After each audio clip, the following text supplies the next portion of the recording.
So the House of Lords have once again rejected the UK Internal Market Bill, the bill that's supposed to be bringing the Union together in a scenario where the European Union break their own obligation to the international treaty that we have, and no deal Brexit happens. It's there to protect Northern Ireland and the rest of the Union. It's funny because the House of Lords don't really get that the House of Commons could just send it back and eventually it will go through anyway. But in this video, I'm going to talk about two things. So it's all about breaking international law, right? And no deal Brexit. Theresa May, who used to be Prime Minister between 2016 and 2019, she's now changed her tune to an extent. And also we're going to talk about the legality of this whole situation. Are we actually breaking international law? Does it matter or not? Firstly, let's go to Theresa May, because this is the woman, if you remember, when she was Prime Minister, she said, no deal is better than a bad deal. This is also the same person, the same Prime Minister, who said this. Well, the reason I've been saying Brexit means Brexit is precisely because it does, and to be very clear that we are going to deliver on the wishes of the British people, and we will respect the vote that took place on the 23rd of June. Brexit means Brexit, because it means Brexit, and that was it. This is also the same Prime Minister, or former Prime Minister, who said this.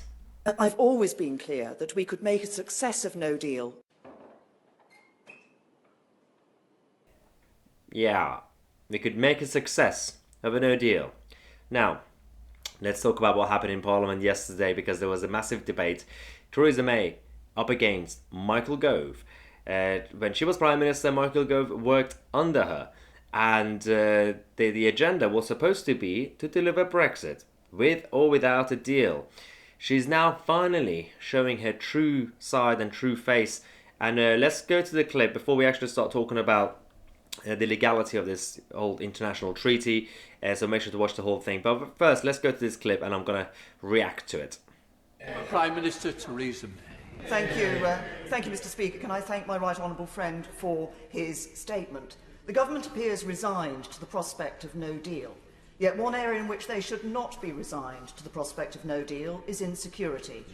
I note that my right honourable friend made no mention of security in his statement this afternoon, and the Prime Minister made no reference to security in his letter to parliamentarians on the 16th of October.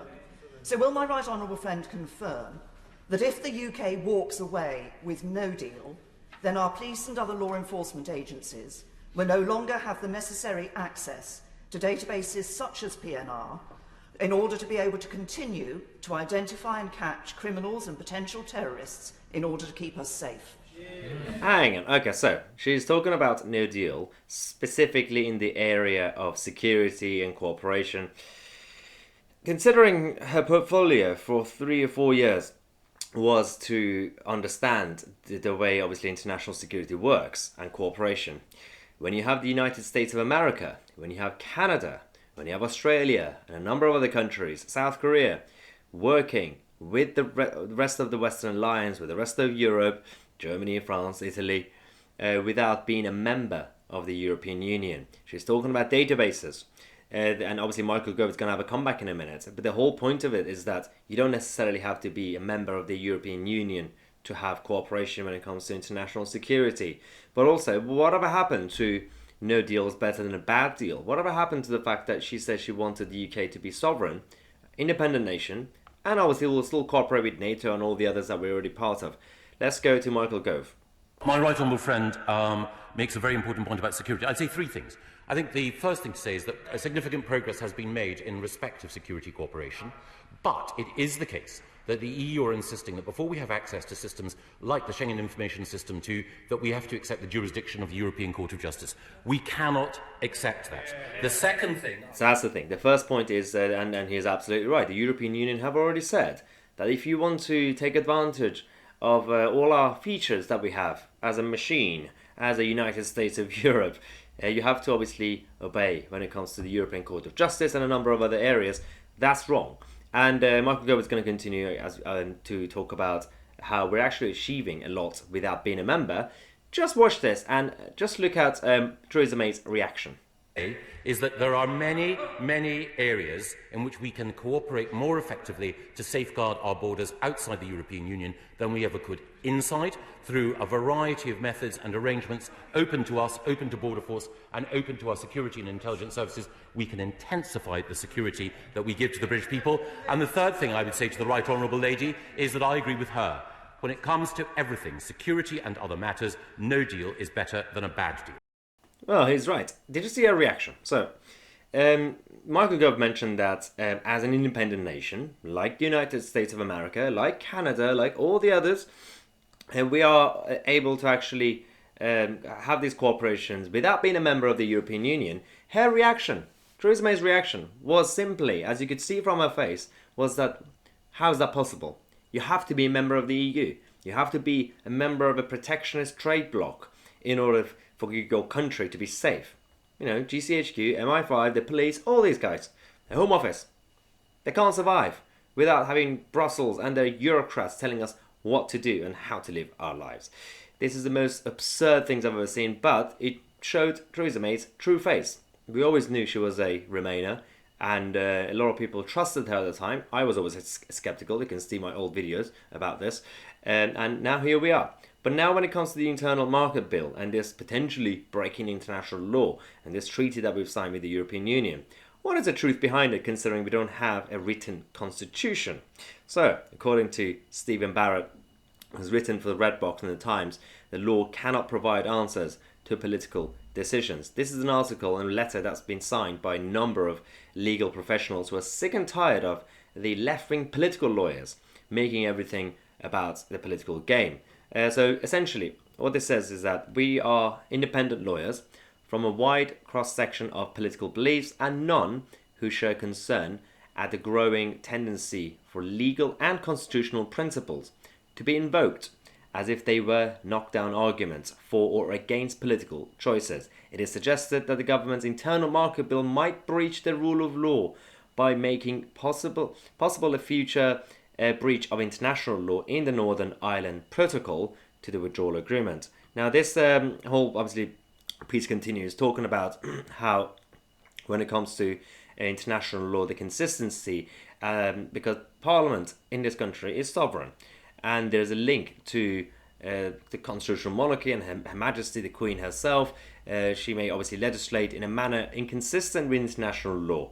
There's a whole different, in layman terms, we've always been saying that domestic or sovereign law, common law, is above international law in this country. It's not just here, obviously. Germany, who has a constitution in a different way, their court has been trying to say that they are superior to the European Court of Justice. Now, they say this is the most important part. Our constitution does not require unquestioning obedience to international law. Simple. There is always a possibility of inconsistency between domestic and international law. A tension may also exist in certain situations between the ideals of the rule of law and parliamentary sovereignty. It is permitted for any government, in pursuit of what it conceives to be the public interest, to ask Parliament to legislate to authorize its acting in a manner that would then be lawful in domestic law, even if unlawful in international law. And don't forget, people have been using this international law, the whole phrase, for the UK government to come across as they're essentially breaking the United Nations. This is just obviously international treaty, the withdrawal agreement that's been signed by both sides, and European Court of Justice is in the middle as a referee, which is not really fair.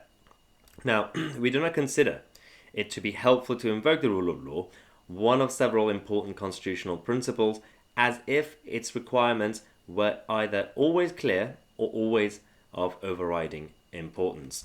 And obviously talking about how a number of politicians, civil servants and everybody else who are trying to become political, it's not the right thing to do. Now this piece has been signed by Stephen Barrett, who's a barrister at Radcliffe Chambers. The letter has been co-signed by a number of obviously professionals. You can see David Ibbotson, Feldman, and obviously Professor Andrew Tettenborn, and a number of others, as you can see in the list, who are sick and tired, as I said, of the activist lawyers who are trying to be biased. There are people like, Jolie Mohan and all the others and Gina Miller, who pretends to be a lawyer, and all these guys who are trying to say that, oh, basically the UK is now the same as, it's like Henry VIII all over again. So just wanted to obviously make this video to make it clear to everyone, and for you guys to actually have something with you if you come across someone who doesn't understand this. So have a debate. If you have a debate with a Remoaner about this, watch this video, give them the facts, because facts don't care about your feelings, as Ben always says. Thanks again for watching, and don't forget to subscribe to the channel, click on a bell next to it, but also become a member and support the channel by going on the link in the description, or just go on youtube.com/mytc/join. You'll get a lot of perks and benefits. As of tomorrow, we're bringing back the daily vlogs. So obviously, but just for the members of the channel, we also have weekly video podcasts for everybody. So make sure to subscribe on MyTC, and I'll see you guys in the next video.